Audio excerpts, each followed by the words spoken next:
So, good morning, children. Very happy good morning. Thank you. Okay. तो पहले मैं आपको कुछ कहना चाहता हूँ हिंदी के बारे में। बराबर है, पढ़ना तो सबको ज़रूरी है। जो सिलेबस या जो भी पढ़ाई दी गई है उसे तो हमें पूरा करना ही है। करना ही है मीन्स करना है, बराबर है। तो उसी तरह आप कक्षा 7 से कक्षा 8वीं में आ गए या कक्षा 8 में आ गए। मीन्स आज के दिन कक्षा 8 के छात्र है आप, सही है? या कोई जाने वाला है फिर से 7th में? नो, क्यों? अभी एक एक स्टेप आगे करना है आपने, बराबर है। वेरी गुड बच्चों, किसी को पीछे जाने की ज़रूरत नहीं है, ना ही जाना चाहते हैं हम, है क्या? हमारी ज़िंदगी का सफ़र जो होता है वो आगे चलते रहता है, पीछे कोई नहीं हटता है। उसी तरह हमें भी पीछे हटने की ज़रूरत नहीं है। तो कक्षा 8 इसका मतलब यह होता है कि आप अभी बड़े हो गए हो। बड़े हो गए हैं इसका मतलब थोड़ा सा बड़े हो गए। आपको ऐसा लगता है कि अभी मैं कक्षा 8 में आ गया, थोड़ा सा मौज मज़ा करें। मौज मज़ा के साथ पढ़ाई भी उतना ज़रूरी है, या पढ़ाई करना भी उतने ही ज़रूरी है। समझ में आया? ठीक है। तो कक्षा 8 में हमने बहुत कुछ सीखना है। जैसे कि कक्षा 7 में या कक्षा 7वीं में हमने बहुत सारी पढ़ाई की है, चाहे हो व्याकरण हो, निबंध हो, पत्र लेखन हो, संवाद लेखन हो या बातमी लेखन, जो भी होगा, उस ग्रामर हो या व्याकरण में बहुत सारी चीज़ें पढ़े हैं हमने। उसी तरह आज हम पढ़ने जा रहे हैं हिंदी। हिंदी में 2 इकाई का है, 2 इकाई हैं, पहली इकाई का और दूसरी इकाई का। पहले इकाई का में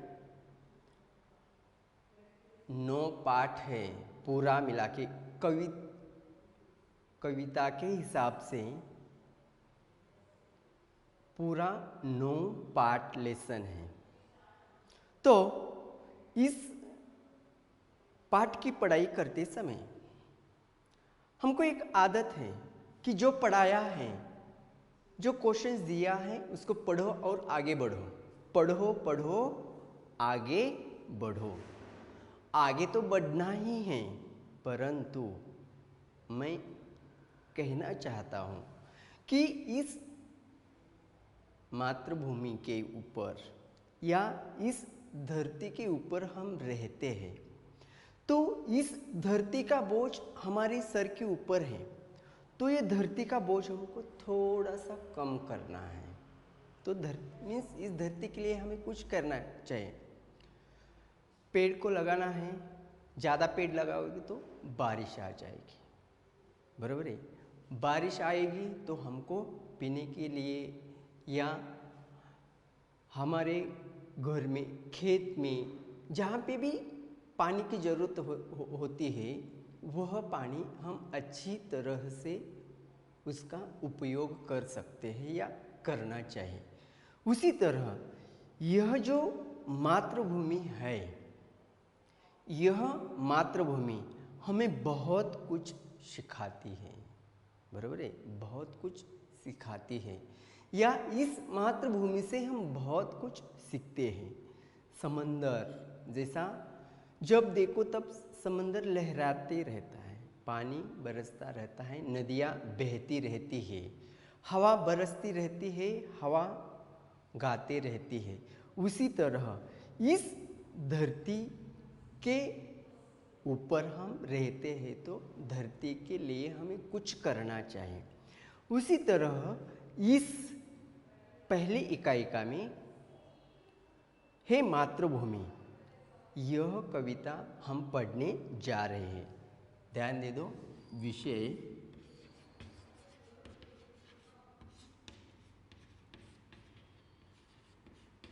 हिंदी, घटक इकाई का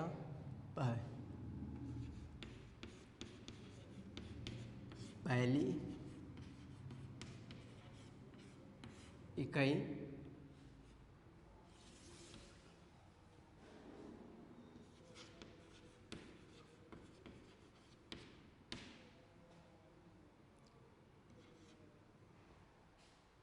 हे मातृभूमि। तो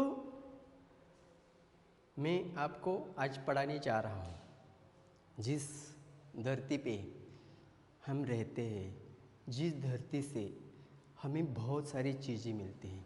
मैंने बोला है पानी मिलता है, शुद्ध हवा मिलती है, अपना जीवन जीने के लिए अनाज मिलता है, खेतों से फसल उगाते हैं हम, खेती करने वाले, खेती काम करने वाले बहुत सारे लोग हमें अनाज पैदा करके देते हैं। उस अनाज के हिसाब से हम जीते हैं। अनाज नहीं खाए तो भूखे मर जाएंगे। हमने देखा है कोरोना के समय कि लॉकडाउन के वजह से बहुत सारे लोग भूखे रहते थे, उनके पास खाने के लिए अनाज नहीं था, तो कैसे हालत हो गई थी। तो इस धरती माँ ने हमें वो अनाज यही धरती माँ हमें अनाज देती है और हम उसी अनाज से हम अपना पेट भरते हैं। उसी तरह इस मातृभूमि का ऋण हमारे ऊपर है। तो यह जो ऋण है हमें कैसे चुकता करना है, यह इस प्रस्तुत कविता हे मातृभूमि में राम प्रसाद बिस्मिल जी ने कहा है कि हे मातृभूमि। कवि का इस धरती, इस मातृभूमि से बहुत प्रेम, दिल से चाहा है इस मातृभूमि को, इसलिए हे मातृभूमि।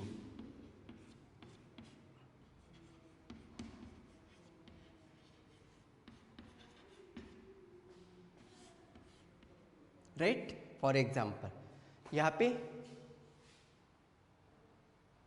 विस्मयादि बोधक दिया है, हे मातृभूमि तू क्या दे रही है। तो ये जो चिन्ह है इसे विस्मयादि बोधक कहते हैं। क्या कहते हैं? विस्मयादि बोधक अव्यय।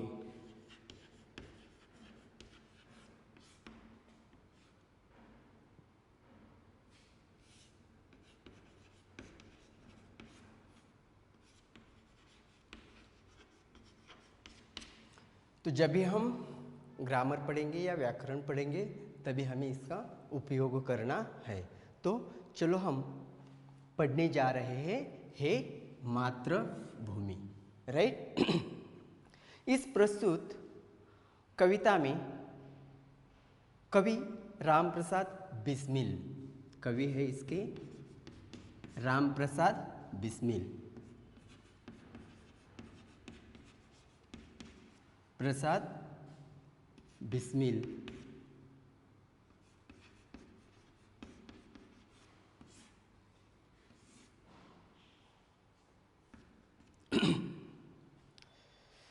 अभी इस प्रस्तुत काव्य का संबंध में मैं आपको थोड़ा सा बताने जा रहा हूँ।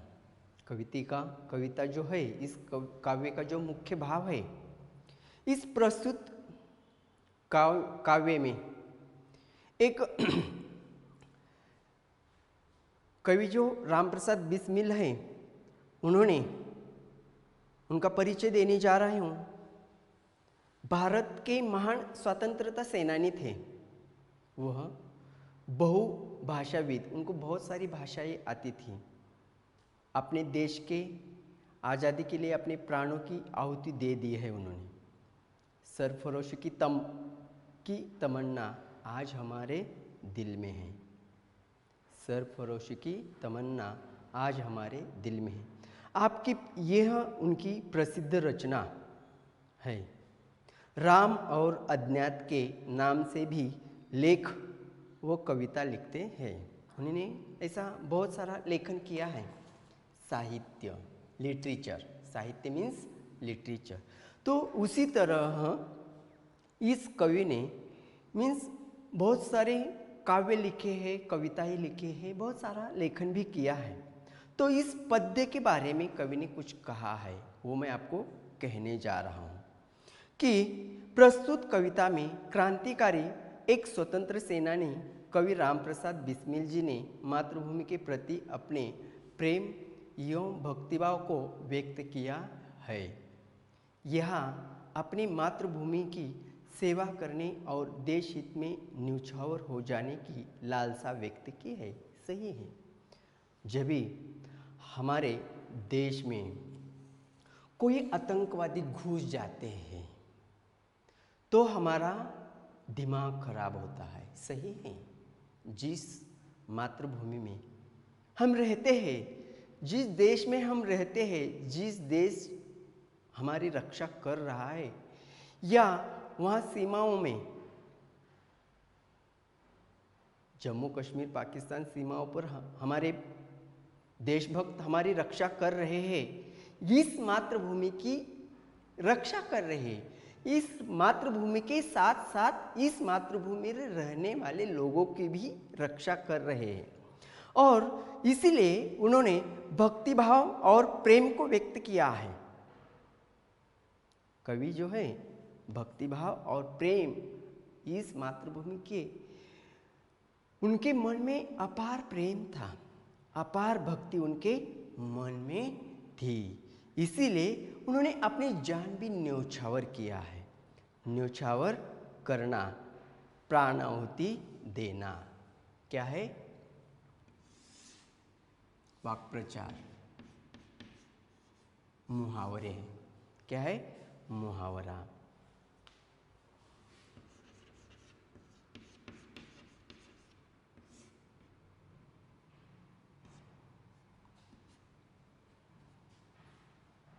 निछावर करना,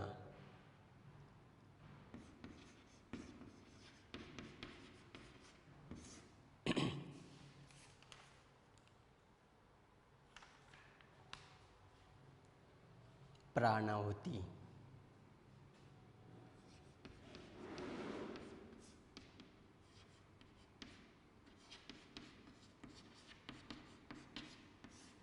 प्राणाहुति देना।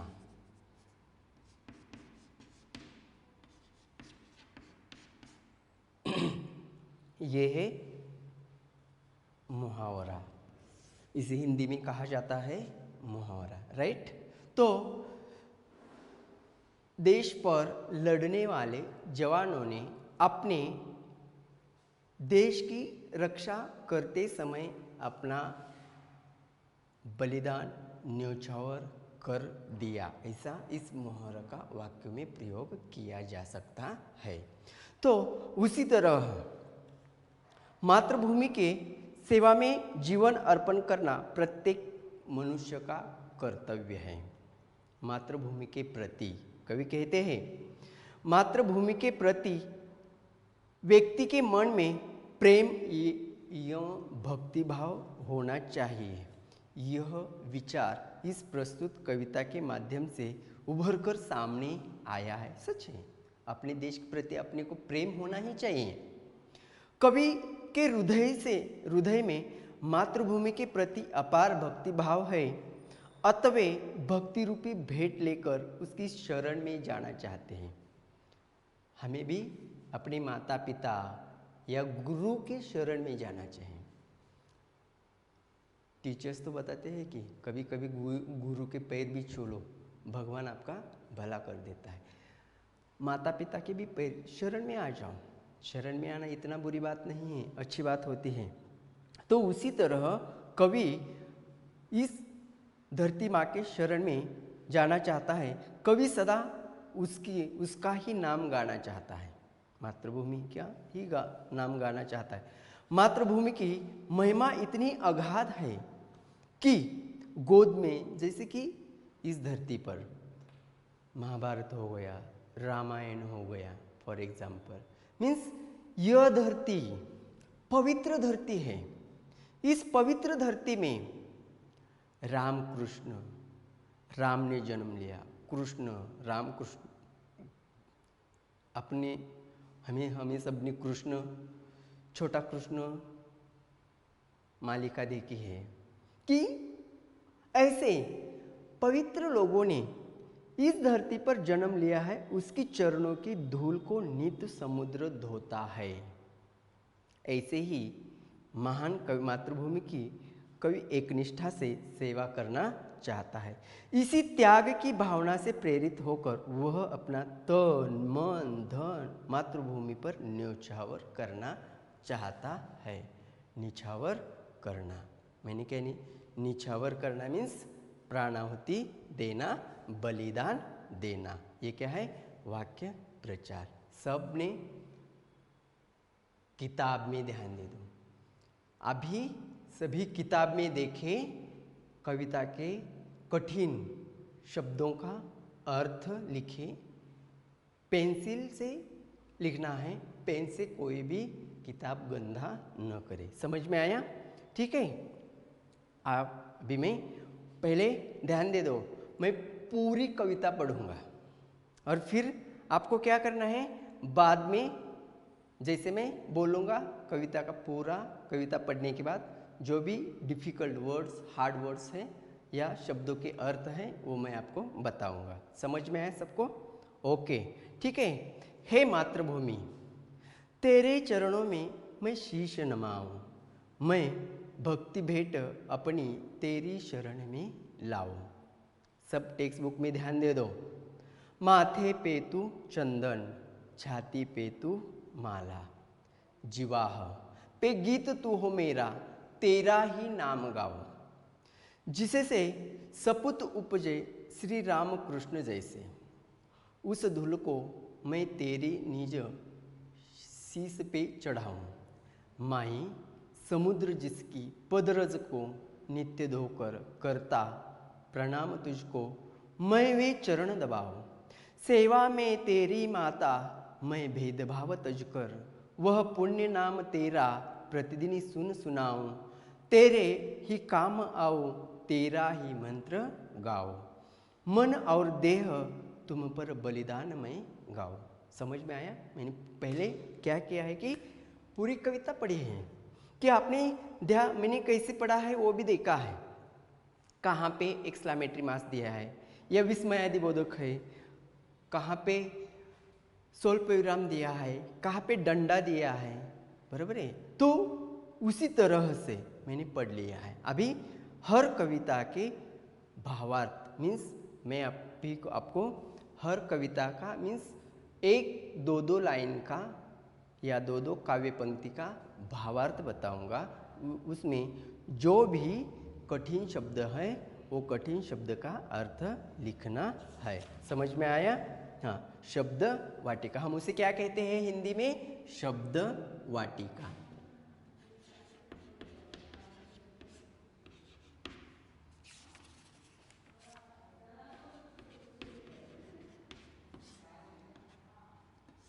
शब्द वाटिका। हे मातृभूमि, तेरे चरणों में मैं शीश नमाऊं, मैं भक्ति भेंट अपनी तेरी शरण में लाऊं। देखो कवि ने यहाँ पे हे मातृभूमि विस्मयादिबोधक दिया है। तेरे चरणों में मैं शीश नमाऊं। कवि क्या कहना चाहते हैं देखो। कवि क्या कहना चाहते हैं देखो कि हे मातृभूमि तेरे चरणों में शीश नमाओ, मैं भक्ति भेंट अपनी तेरी शरण में लाओ। कवि राम प्रसाद बिस्मिल जी के हृदय में मातृभूमि के प्रति अपार भक्ति भाव है। उसी भक्ति भाव से प्रेरित होकर कवि कहते हैं कि हे मातृभूमि मैं अपना सिर क्या करूं? सिर मीन्स माथा, शीश मैं क्या करूं? तेरे चरण में झुकाना चाहता हूं। मैं तेरे चरण में झुकाना चाहता हूं। शीश का मतलब नमाना मीन्स झुकाना। नमाना इसका मतलब होता है झुकाना। नमाना झुकाना। शीश क्या है? शीश का मतलब क्या है? सिर। हम बोलते हैं तेरा सिर तो ठिकाने है क्या? सबका सिर ठिकाने है? Yes, very good. सिर इसका मतलब माथा।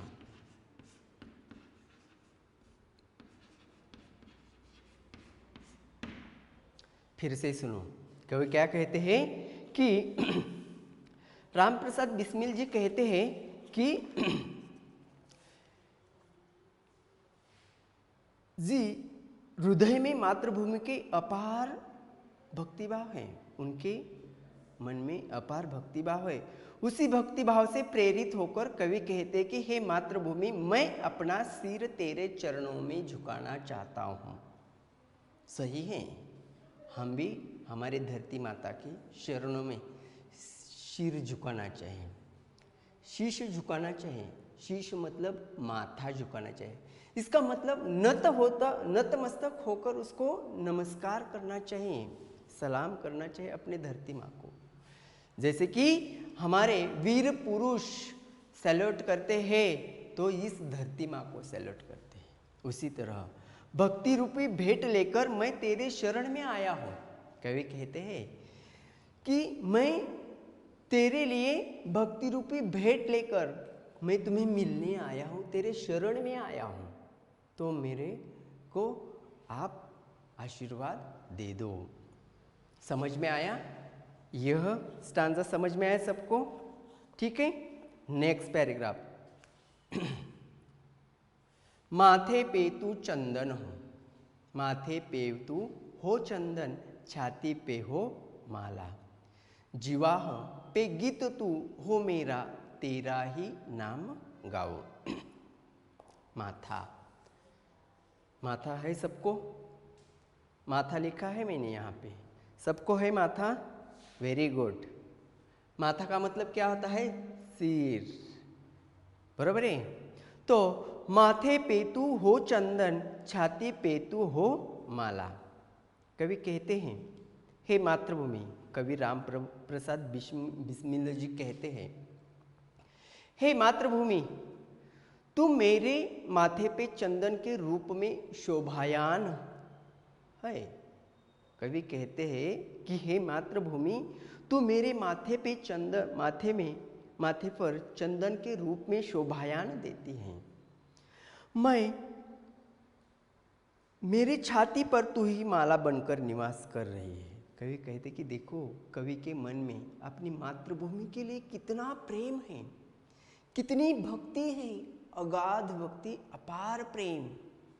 उसी तरह से कवि कहते हैं कि मेरे छाती पर तू ही माला बनकर निवास कर रही है और तू ही मेरी वाणी पर गीत बनकर जयगान कर रही है। जब भी वाणी मीन्स भाषा, जो भी हम कैसी वो भाषा वाणी होनी चाहिए, हमारी भाषा मधुर होनी चाहिए, हमारी भाषा मधुर होनी चाहिए।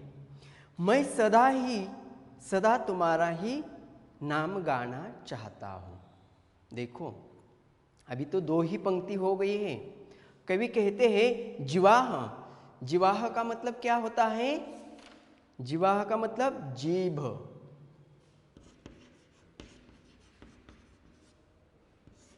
जिवाह का मतलब जीभ। हमारी इस जीभ का क्या काम होता है? जीभ का क्या काम होता है? खाना। परंतु कैसा खाना? चटक पटक खाना। समझ में आया? उसी तरह मेरी यह जिवाह, कवि क्या कहते हैं कि मेरी यह जिवाह पे गीत तू हो मेरा, तेरा ही नाम गाओ। कवि कहते हैं कि मैं ही गीत गाना चाहता हूँ, तुम्हारा ही जयगान मेरे मन में होता है, या मैं तुम्हारा ही गीत गाता हूँ। जैसे कि बहुत सारे लोगों ने या बहुत सारे गायक जैसे लता मंगेशकर जी ने गाया है, ए मेरे वतन के लोगों जरा आँख में भर लो पानी, जो शहीद हुए हैं उनके जरा याद करो कुर्बानी। बराबर है? यह जब हम गाना सुनते हैं तो हमें कितना अच्छा लगता है। बराबर है? जब भी हम ये गाना सुनते हैं तो हमें बहुत हमारे शरीर के सहारे उभार आते हैं। धरती माँ के ऊपर जब भी गाना सुनते हैं 15 अगस्त 26 जनवरी के दिन, तभी हमारे शरीर के रोमांच उठ जाते हैं, हमारा हृदय, हमारा तन मन धन एक हो जाता है। उसी तरह कवि कहते हैं कि हे मातृभूमि, तू ही मेरे माथे पर चंदन की शोभायमान है, मेरे छाती पर तू ही माला बनकर निवास कर रही है, और तू ही मेरी वाणी पर गीत बनकर जयगन गाना गा रही है। मैं सदा ही तुम्हारी गाना गाना चाहता हूँ, मैं सदा ही तुम्हारा ही गीत गाना चाहता हूँ। तो आज हम यही दो कविता के मीन्स यही कविता के अगले काव्य पंक्तियाँ अगले पीरियड में या अगली ताशिका में हम पढ़ने जाएंगे। इसी तरह आज हमने क्या किया है कि राम प्रसाद बिस्मिल जी के बारे में और कविता के कुछ कठिन शब्दों को देखा है, कठिन शब्द का नाम लिखा है, और दो कविता के स्टांजे भी हमने पढ़े हैं। जिसको भी समझ में आया है वो अच्छी बात है, जिसको नहीं समझ में आया है घर पे अच्छी तरह से पढ़ो, और जो भी डाउट है, जो भी सवाल है, कल आके पूछ सकते हो। Okay, thank you, bye.